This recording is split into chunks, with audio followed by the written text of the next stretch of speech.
आमच्या वसंतराव गवळेचं तिकीट दिल्यामुळं त्यांनी तिकडं शिवसेनेमध्ये जाण्याचा निर्णय घेतला. हा सगळा इतिहास मला माहिती आहे. माझ्या पारनेरमध्ये तसा माझा दुष्काळी तालुका, परंतु ह्या भागातले लोक अनेक जण मुंबईमध्ये जातात, पुण्यामध्ये जातात, कामाधंद्याच्या निमित्तानं, नोकरीच्या निमित्तानं, पोटाची कळगी भरण्याच्या करता ते जातात. तो त्यांना गेल्याशिवाय इलाज नसतो. मग इथं काय केलं पाहिजे? इथं वेगवेगळ्या पद्धतीनं संस्था चालल्या पाहिजे. इथं कारखानदारी आली पाहिजे. सुपा परिसरामध्ये आपण MIDC डेव्हलप केली. इकडं विंडमिलच्या निमित्तानं वाऱ्यापासून वीज तयार करण्याच्या करता अनेक टेकड्यांवर विंडमिल उभ्या केल्या. त्याच्यातून माझ्या भागातल्या मुलींना रोजगार मिळावा. किमान 80% तरी माझ्या पारनेरचे लोक तिथं कामाला लागावे. परंतु तसं त्या ठिकाणी घडलं नाही.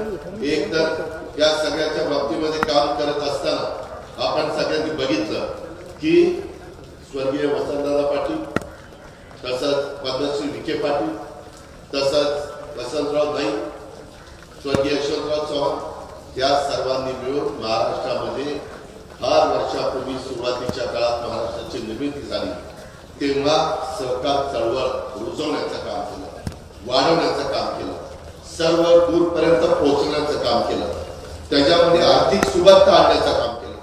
आम्ही देखील संस्था चालवतो, आज संस्था चालवतो. मित्रांनो, पारनेरकरांनो एक गोष्ट विचार करा, इथल्या पतसंस्था इतक्या चांगल्या होत्या, कुणी अडचणीत आल्या, कुणी बोगस प्रकरण केली, त्याच्यामुळे सर्वसामान्य माणसाच्या ठेवी कशा अडचणीमध्ये आल्या याचा विचार करा ना.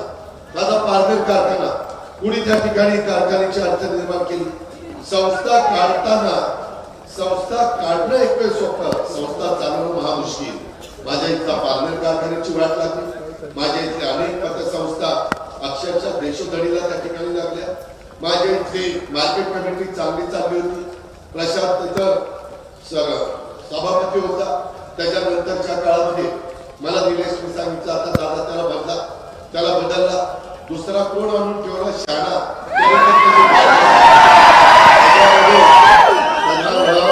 हे किती झाकून ठेवण्याचा प्रयत्न केला तरी हे झाकलं जाणार नाही.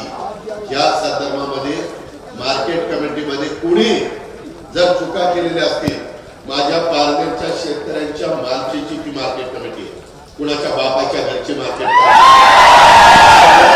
त्याची इन्क्वायरी होईल. कारण नसताना कुणाला त्रास दिला जाणार नाही. परंतु कुणी जर त्याची डुबाडूब केली असेल, तिथं पैसा खाल्ला असेल, तर अशांना चक्की पिसिंग ठेवणार नाही.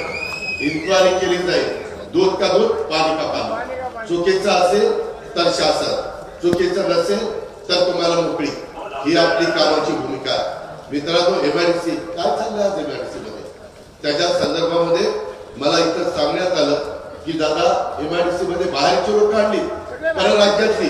काय माझ्या पारनेरची लोक काही नव्हती, माझ्या इथली मुलं काही नव्हती, त्यांना काम नको होतं, तुम्ही बाहेरची लोक आणता, 800 रुपये रोजगार म्हणून त्यांच्याकडनं सह्या घेता आणि त्यांच्या हातावर 400 रुपये त्या ठिकाणी टेकवता.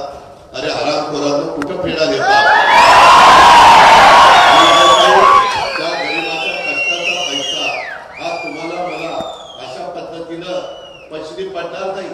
त्याच्यामध्ये यांचं वाटोळ होईल, वज वाटोळ.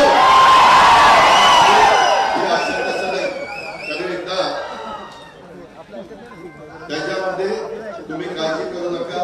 आम्ही अनेक उद्योगपतींना सांगितलं, माझेही उद्योगपती अमित शहाची माझी ओळख आहे, त्याच्यामध्ये नरेंद्र मोदी साहेबांची ओळख आहे, अनेक उद्योगपतींची, अडाणी असतील, अंबानी असतील, टाटा बिर्ला असतील, सगळ्यांच्या आमच्याही ओळखी झाल्या. आम्ही आमच्या ओळखीचा वापर ज्या भागामध्ये कारखानदारी येणं गरजेचं आहे आणि माझ्या तिथल्या तरुण तरुणींच्या हाताला काम मिळणं आणि त्यांच्या रोजीरोटीचा प्रश्न सोडवणं आणि त्यांचा प्रपंच चांगला मार्गी लागला. मी माझ्याही भागामध्ये इंदापूर तालुका, आमचं कुरकुम दौंड तालुका, आमचा बारामती तालुका, आमचं तळेगाव, मावळ, आमचं रांजणगाव, आपला शिरूर, अशा सगळ्या भागामध्ये माझ्याकडे इंडस्ट्री आहे. मी त्याच्यामध्ये कायदा सुव्यवस्था चांगली ठेवायचा प्रयत्न करतो. पुढे जर दादागिरी गुंडगिरी गेली तर मी त्यांचा ऐकत नाही. तो माझ्या जवळचा आहे तर तो माझ्या लांबचा आहे, अशा पद्धतीचा भेदभाव मी त्या ठिकाणी करत नाही. कारण कारखानदारी टिकली पाहिजे, कारखानदारीचं नुकसान होता कामा नये. आपल्या मुलांचा मुलींचा रोजगार हा त्या ठिकाणी बुडता कामा नये, ही माझी भूमिका. मी आता काहीदा म्हणतो चला आम्ही तिथं MIDC वाढवतो, जागा घेतो, आपल्याला नगर जिल्ह्यात पालघर तालुक्यात सुकाच्या परिसरामध्ये जायचं. उद्योगपती म्हणतात अजिबात नाही दादा, तिथं आम्हाला एवढा त्रास आहे की काही न सांगितलेलं बरं. वाळू आमच्याकडनंच या, खडी माझ्याकडनंच या, खोदायचं काम आमच्यालाच द्या. म्हणजे एवढं आलेलं तट्टूपणाची भूमिका असते, एवढी दमदाटी चाललेली आहे की आम्ही अक्षरशः वैतागलेलो. मित्रांनो, आपल्या शिवशाहू फुले आंबेडकरांच्या महाराष्ट्रामध्ये जर कारखानदारी उद्योगधंदे वाढीला लागणार असतील, लावायचे असतील, कालच रात्री मी आणि उदय सामंत त्याच्याकडे उद्योग खात आहे, आम्ही बरोबर होतो सभेला, माझी त्याच्याशी पण चर्चा झाली. कारण काही भागामध्ये आमच्या कर्जतला MIDC आणायची, बोरला MIDC आणायची, तर त्या पद्धतीनं तिथल्या जमिनी अक्वायर करायचा आमचा प्रयत्न. तशा पद्धतीनं आपल्या इथं उद्योगपती येत नाही, त्यामुळं त्याचा फटका इथल्या तरुण पिढीला बसणार आहे. आपण लोकप्रतिनिधी निवडत असताना आपल्याला माहिती नसतं की तो कसा निघेल. आपण चांगला निघेल या नात्याने त्याला निवडून देतो, परंतु ते नंतरच्या काळामध्ये त्यांनी त्यांचे एक एक दिवे दाखवायला सुरुवात केली तर त्याचा परिणाम माझ्या त्या तालुक्याच्या सर्वांगीण विकासावर होतो. मित्रांनो, हे आपल्या महाराष्ट्राला परवडणार नाही. बऱ्याचशा ठिकाणी अशा चुकीची माणसं गेल्यानंतर तिथली बाजारपेठ उद्ध्वस्त झाली, तिथली इंडस्ट्री उद्ध्वस्त झाली, तिथं बेकारी वाढली आणि मग बाकीचे म्हणतात किंवा आम्ही तुम्हाला दिलं होतं, तुम्ही नको त्या माणसांना निवडून देता आणि त्यांच्या हातामध्ये सूत्र देता. मागच्या वेळेस आमदारकीच्या वेळेस माझी पण चूक झाली. मी महाराष्ट्रामध्ये खरं बोलणारा कार्यकर्ता, मला निलेशने सांगितलं की दादा मला तुमच्या पक्षामध्ये यायचं. मला आमच्या 4 दिशेला 4 जणांची तोंड होती, ती सगळी एकत्र आणणं मला महाकठीण केलेलं होतं. मी त्याच्या आधी सुजितला तिकीट दिलं, परंतु ती पडला.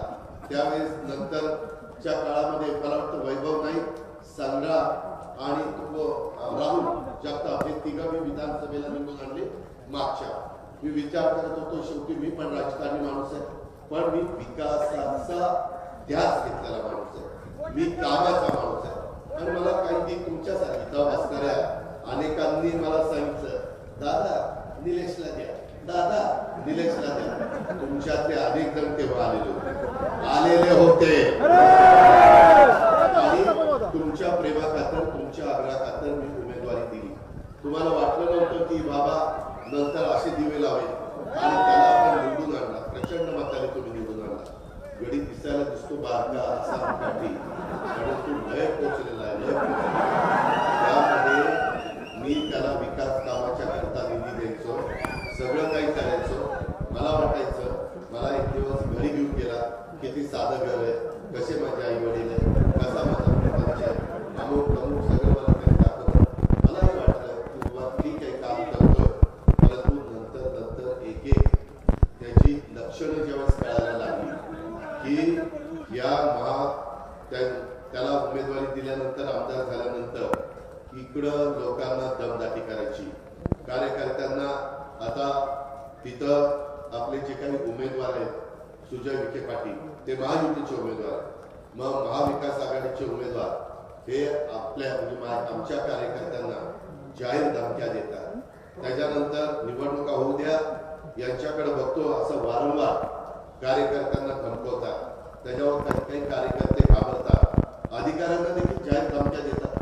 अधिकाऱ्यांना वाटत असेल किंवा सत्ताधारी पक्षाचा आमदार आहे, कुठे एकदा नादी लागा, जर आपली बदली झाली, कुठं आपल्याला गडचिरोली दाखवलं तर आपलं सगळं नुकसान. त्याच्यावर त्या विचारांनी सहन केलं. अरे कलेक्टर लोकांना आज देखील आम्ही उपमुख्यमंत्री आहोत, आज देखील कलेक्टरांना रिस्पेक्ट द्यायचा असतो. अहो कलेक्टर वगैरे बोलायचं असतं. इतर पाट्या एक कलेक्टर इकडे पोलीस अधिकाऱ्यांना मी तुमचा बाप येतोय अशा प्रकारच्या धमक्या. अरे निलेश बेटा, शिकतोय त्या शाळेचा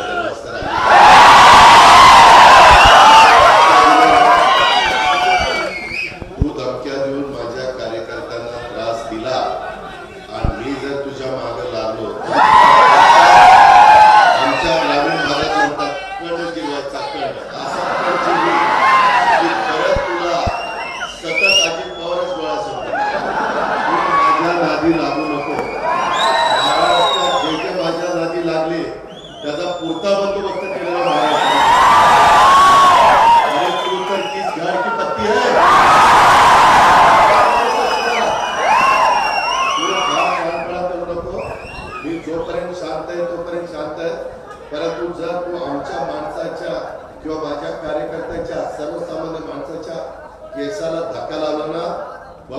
तुला काय कसा या पद्धतीनं मी अजिबात ते सहन करणार नाही. तुम्ही फक्त तुमचा तारतम्य ठेवा. कायदा सुव्यवस्था हातामध्ये घेऊ नका.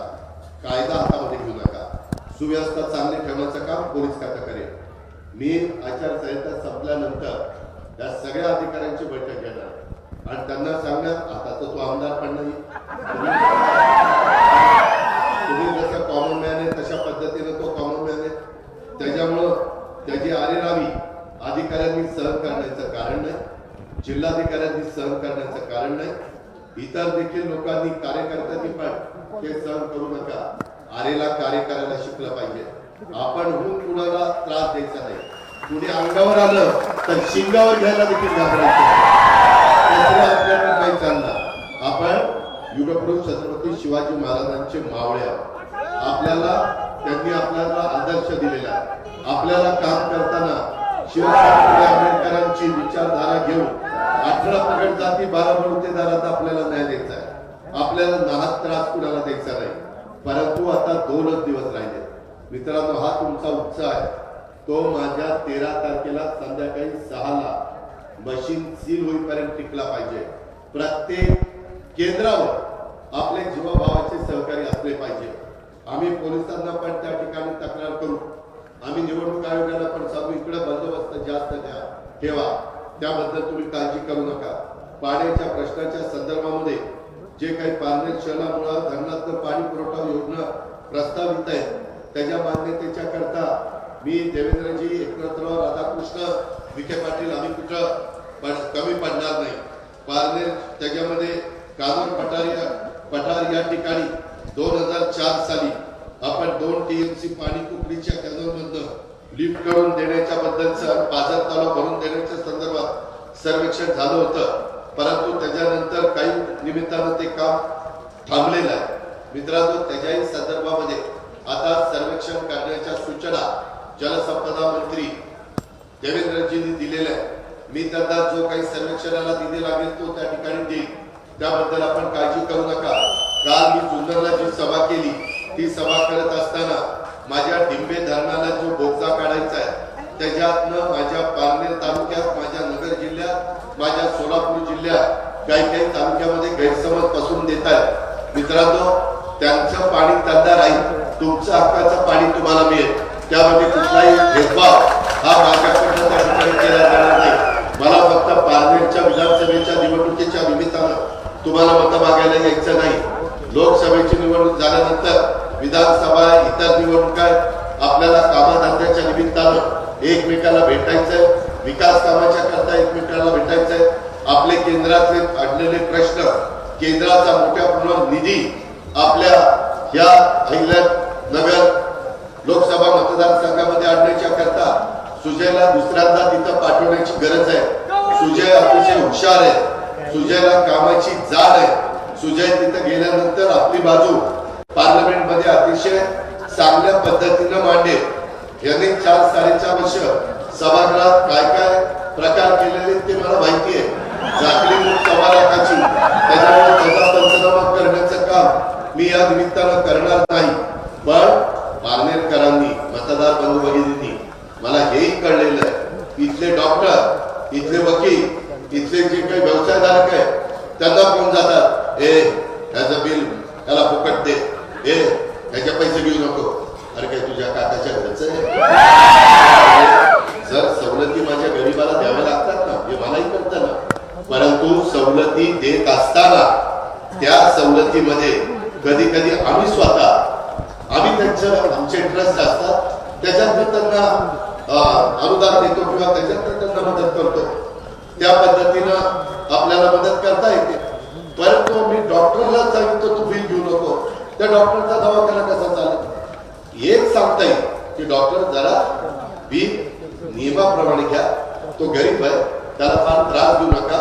वरचे पैसे आम्ही वर्गणी करून भरतो याची जाणीव ठेवा. इथपर्यंत ठीक आहे. परंतु तुम्ही जर इथल्या व्यवसायधारकांना दमदाटी करायला लागला तर मित्रांनो हे फार काळ टिकत नसतं. 4-1 वर्षात, 4.5 वर्षात हे सगळं आता फुगा होता तो फुटला आहे. आता सगळं वस्तुस्थिती पुढे आलेली आहे.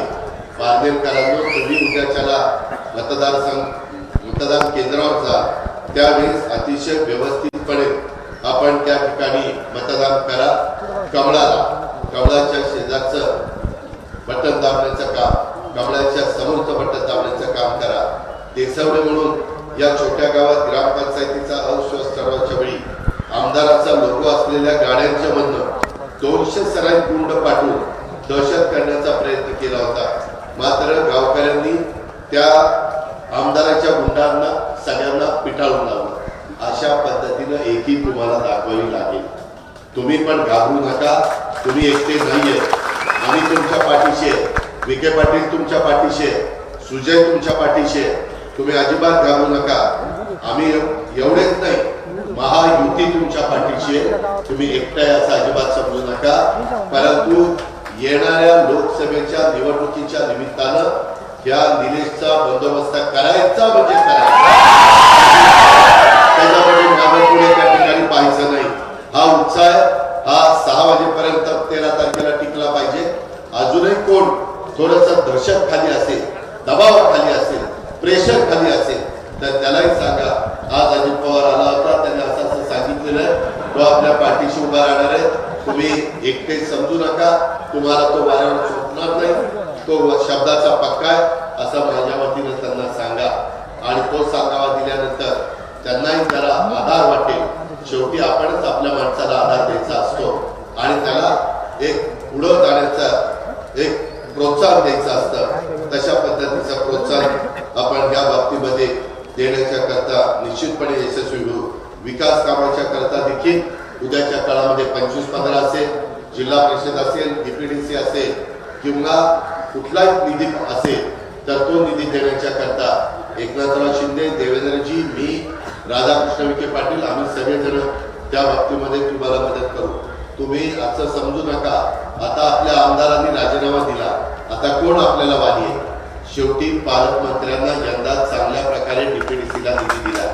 पालकमंत्री महोदय प्रचाराच्या निमित्तानं फिरत असताना साधारण जीवाभावाचे कार्यकर्ते कोण आहे, कोण नुसताच पुढं पुढं करत आहे, कोण आपले दरवाजे उघडत आहे, दिवसा इकडं रात्री तिकडं.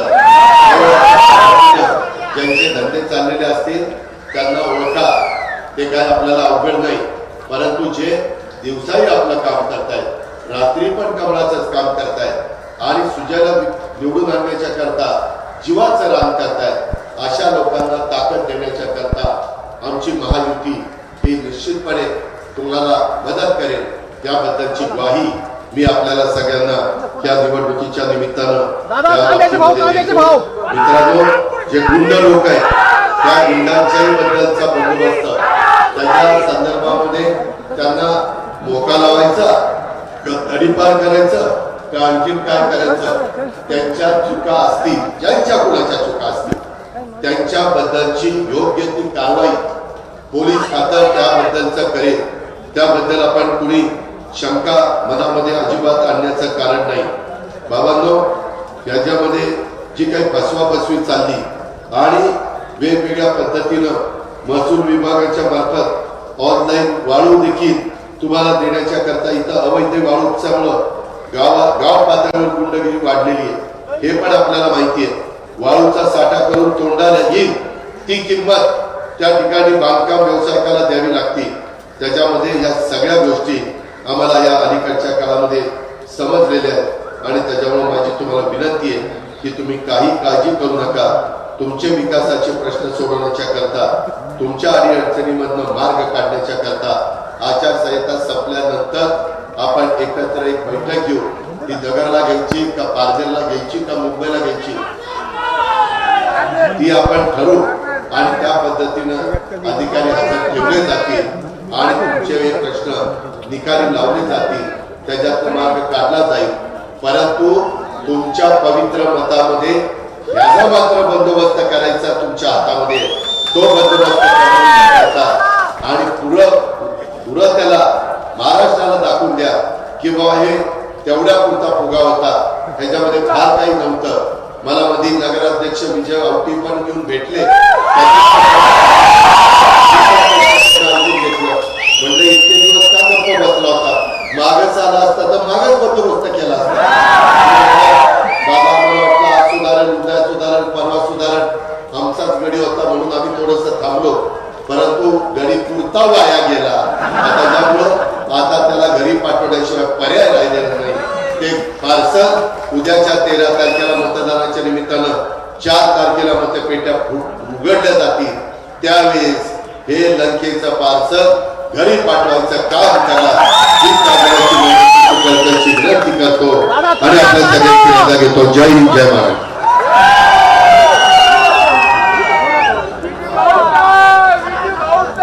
यानंतर उपस्थित सर्वांचा आभार मानतील भारतीय जनता पार्टीचे अध्यक्ष राहुल पाटील शिंदे.